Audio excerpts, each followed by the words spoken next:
many people, I am a multi-passionate human, so this introduction can look and feel very different depending on where I am and who I'm speaking with. But I will say I have worked in the banking industry for over 20 years.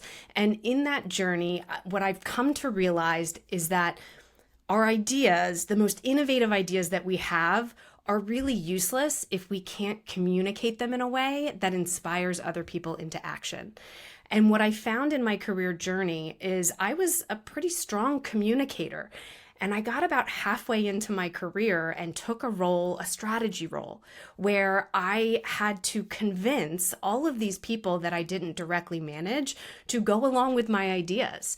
And all of the sudden, my ability to communicate, it was like, poof, it was a whole different ball game. So figuring out how to create the narrative of your idea and how to change the story, not the foundation of the story, but the way you tell the story, depending on who's in front of you, was a really advanced communication skill set that nobody taught me directly. I had to learn it by doing, and it was really painful. And so as I grew in my career, what I realized is that there's a real gap in terms of workplace communication training. There's a lot of sort of off-the-shelf things that your HR organization may be providing to you. But that stuff's not really is not tailored to what you actually need or what you're actually going through. If we go back into the work world for a few minutes, there are obviously things that individuals aren't doing maybe strongly enough in communicating. What about from a team perspective, where you have the team dynamics that sometimes can interfere and the politics of organizations that can interfere? Tell me like some of the things that you've seen and what you've helped people recognize and how to change. Well, so I'll tell you something that's close to my heart is working in an organization where you work from a remote office or from home while your team may be in person in a quote unquote headquarters. I think something interesting has happened through this pandemic period. We went from a lot of in-person meetings, right, to a period of time where kind of the world of meetings was democratized by everyone having to be remote, right? And now we're in this new world where employers are realizing that people want to work from home and they want to offer some flexibility to be able to be at home or in office. So maybe they're offering like a hybrid type of schedule and that kind of thing. And I find that the implementation of a meeting that is hybrid, where you have a group of people that's maybe together in a room and you have other people who are participating remotely, is not what it should be from where we need to be in terms of making sure that our remote colleagues are engaged and involved and visible. And so I think the onus for that is sort of on both sides. But as a team, I think it's important to find out like what are the norms that you're going to follow to make sure that everyone has the same opportunity to be seen and heard in the meeting.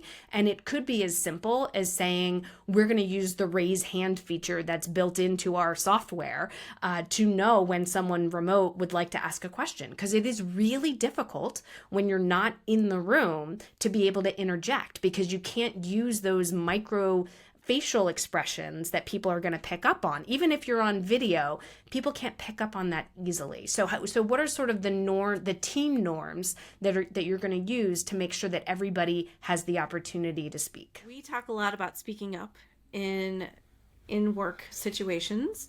What would you say are your kind of top 3 things that you would share with people in terms of how to speak up? Yeah. So I've come to realize that there is both the need to have the right mindset and the right skill set. And so the work that I do in teaching workshops is always about the skill set and the tactical, practical things that you can do. But I don't want to underestimate the importance of your mindset and believing in the value of sharing your point of view.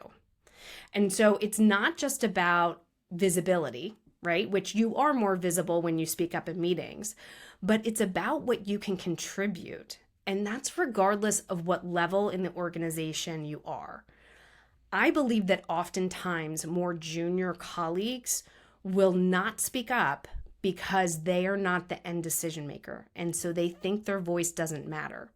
But what I would argue is that if you're the most junior person in the room, you may be the closest person to the work, which means that you have a perspective that none of these senior executives that you're in the room with have. Like, they don't have a way of knowing it. They're not down in the weeds. So mindset is, hey, if I don't say this thing, they're not going to know.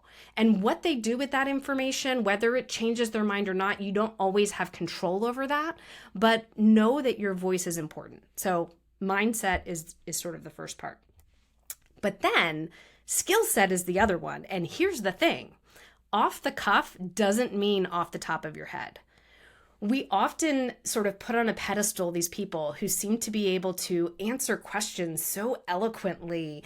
And the reality is, it's not necessarily that they're just born with this innate skill. Like, they've practiced and they may be prepared in ways that you haven't. So what I want people to know, that being able to speak eloquently in meetings is a skill, and skills get better with practice. So what are the ways that you can prepare for this off-the-cuff speaking?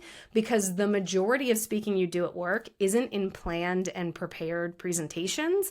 It's in meetings, it's in the hallway, it's in the elevator, it's wherever. So there are some ways to practice. I'm just going to give you one. I've got several, but I know this is not a 5-hour podcast. So I'm just going to give you one that I think is the most simple and easiest, which is simply, before you go into the meeting, review the meeting planner. Look at what the objective is, look at who's going to be in the meeting, and just think about what questions might they have, what gaps might they have in their knowledge, what do you know about the topic? Maybe it'll prompt you to pull up a report so that you have it at your fingertips in case a question comes up, or so that you can make sure people are aware of some sort of piece of data. So review it in advance, and even think about practicing how you would respond if a specific question got asked. Right? Think about the words you would say and even practice it out loud. That can be really helpful to you, because then it's top of mind in the moment. So you may not be able to do that for every meeting, right? So maybe it's just sort of the bigger ones, because we're often back to back and running from meeting to meeting. But what I would encourage you is, those meetings that are kind of more critical, and before they happen, be sure that you're really setting your intentions and understanding where you can contribute so that you're ready to do it in the moment. Love that. I think that's so important, because I do think there's the two pieces, right, that people don't always consider. And I've talked to many people who are like, oh my gosh, you're so good at just coming up with stuff and saying it. Like, well, this has been years and years of practice. Like, I don't expect you, nor does anyone else expect you, to have that down pat yet, right? But it is practice. And I love the idea of planning ahead, because that is kind of a secret weapon, right? To have that ready to go so that you look like you're just coming up with it, but you've already spent time thinking about it. And that makes such a difference.